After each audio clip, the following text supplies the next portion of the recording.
Viewers, हम पढ़ रहे हैं कक्षा 10वीं हिंदी क्षितिज भाग 2 के काव्यखंड का पाठ 2 राम लक्ष्मण परशुराम संवाद, जिसके कवि तुलसीदास और इसकी भाषा अवधी भाषा है।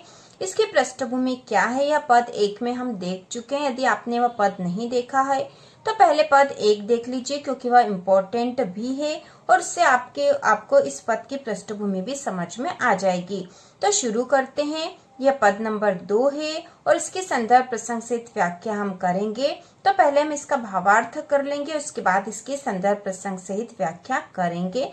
तो शुरू करते हैं। लखन कहा हसी हमरे जाना, सुनहु देव सब धनुष समाना। तो लक्ष्मण यहाँ कह रहे हैं, हसी मतलब हंसकर कह रहे हैं, हमरे जाना हमारे जानने में तो, सुनहु देव हे देव सुनो, सब धनुष समान है। तो लक्ष्मण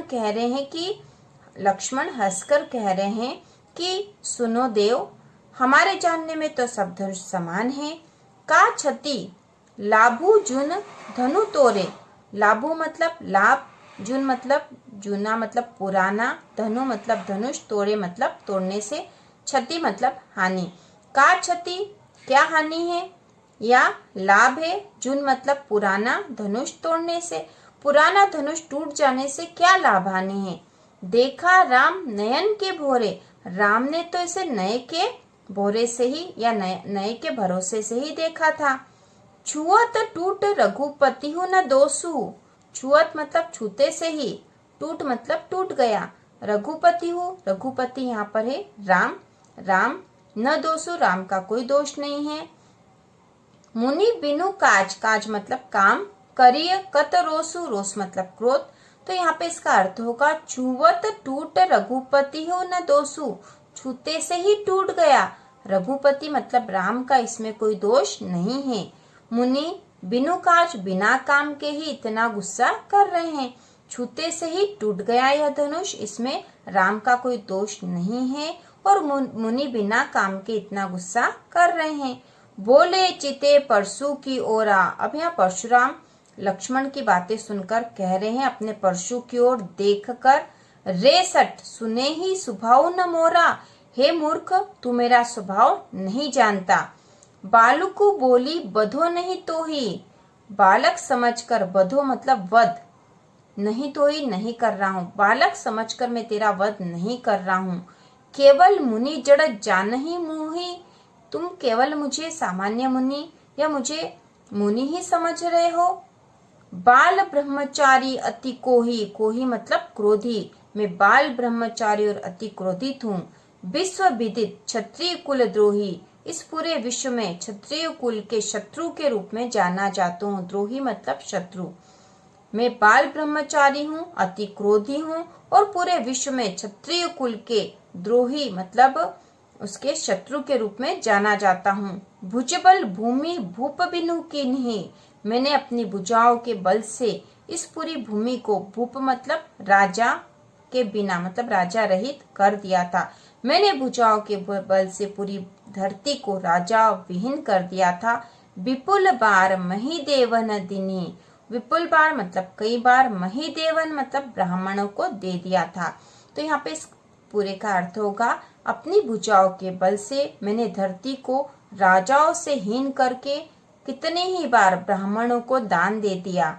सहस्त्र बाहु भुज छेद निहारा, और सहस्त्र बाहु की भुजाओं को मैंने काट दिया।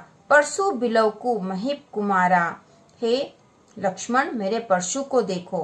परशुराम कह रहे हैं, मातु पितहु जनी सोच बस करसी महिष कुमार, तुम अपनी माता पिता को सोचवत या शोक मग्न करने वाले हो। गर्भन के अर्भक दलन परशु मोर अति घोर, गर्भन मतलब गर्भ के, अर्भक मतलब शिशु को भी, दलन मतलब दमन कर देता है, परशु मेरा अति घोर है। तो यहाँ पर परशुराम जी लक्ष्मण को चेतावनी देते हुए कह रहे हैं कि तुम अपने माता पिता को शोक मग्न मत करो, मेरा परशु बहुत अधिक खतरनाक है और यह गर्भ के शिशु को भी मार डालता है।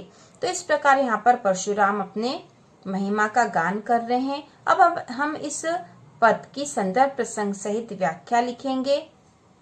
तो इस पद का संदर्भ लिखेंगे। प्रस्तुत पद्यांश हमारी पाठ्य पुस्तक क्षितिज भाग 2 के काव्य खंड के पाठ 2 राम लक्ष्मण परशुराम संवाद से लिया गया है।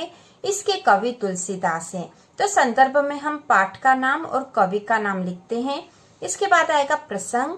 तो प्रसंग होगा, इस पद में लक्ष्मण व परशुराम के बीच संवाद बताया गया है, जिसमें लक्ष्मण शिव धनुष तोड़ने के तर्क दे रहे हैं। ठीक है, शिव धनुष क्यों तोड़ दिया गया तो उसके बारे में तर्क दे रहे हैं वो वहां पे।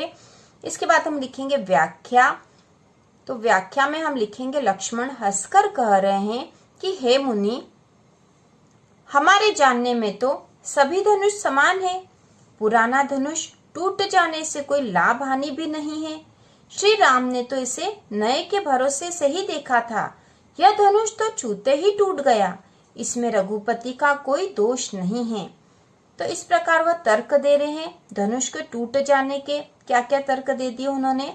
यह कि क्योंकि यह पुराना धनुष था इसलिए इसके टूट जाने से कोई लाभ हानि नहीं है। श्री राम ने इसे नए के भरोसे से ही देखा था। यह धनुष तो छूते ही टूट गया। इसमें रघुपति का कोई दोष नहीं है। मुनि बिना कारण के ही इतना क्रोध कर रहे हैं। इस पर परशुराम अपने परशु मतलब जो फरसा, उनके हाथ में जो हथियार था, फरसा कह सकते हैं या परशु भी कहते हैं उसे, की ओर देखकर बोले, मूर्ख, तू मेरा स्वभाव नहीं जानता है। मैं बालक समझकर तुझे नहीं मार रहा हूँ, तू मुझे मूर्ख मुनि ही समझ रहा है। मैं बाल ब्रह्मचारी और अत्यंत क्रोधी हूँ। मैं पूरे विश्व में क्षत्रिय कुल के शत्रु के रूप में जाना जाता हूँ। मैंने अपनी भुजाओं के बल पर कई बार इस धरती को राजाओं से रहित करके ब्राह्मणों को दान में दे दिया है। सहस्त्र बाहु की भुजाओं को काटने वाले मेरे इस परशु को देख। अरे बालक, तो अपने माता पिता को शोकमग्न मत कर। यह गर्भ के शिशु को भी मार सकता है। मेरा परशु बड़ा भयानक है। तो इस प्रकार वह अपने हथियार की प्रशंसा कर रहे हैं कि उनका जो हथियार परशु है या फरसा है वह बहुत ही भयानक है और गर्भ के शिशु को भी मार सकता है। और लक्ष्मण को वह बालक समझकर नहीं मार रहे हैं, नहीं तो इतनी बातें वह सुनने वाले मुनि नहीं हैं, क्योंकि वह बहुत क्रोधी स्वभाव के हैं। तो वह अपने बारे में बता रहे हैं। तो इस प्रकार इस पद की संदर्भ, प्रसंग और व्याख्या हमने कर ली है। और इसके में जो विशेष लिखेंगे वह पहले पद में जो विशेष लिखे थे वही आ जाएंगे। जैसे इस पद की भाषा अवधी भाषा है तो हम लिख देंगे इस पद में अवधी भाषा का सुंदर प्रयोग किया गया है। और दूसरी विशेषता हम लिख देंगे दोहा और चौपाई छंद का प्रयोग हुआ है। तो इस प्रकार हमें यदि हम विशेष भी लिखेंगे तो हमें पूरे में से पूरे अंक प्राप्त होंगे, एक भी अंक कम नहीं होगा। तो इसी प्रकार के और वीडियो देखने के लिए कक्षा 10वीं की संपूर्ण तैयारी के लिए चैनल को सब्सक्राइब कीजिए।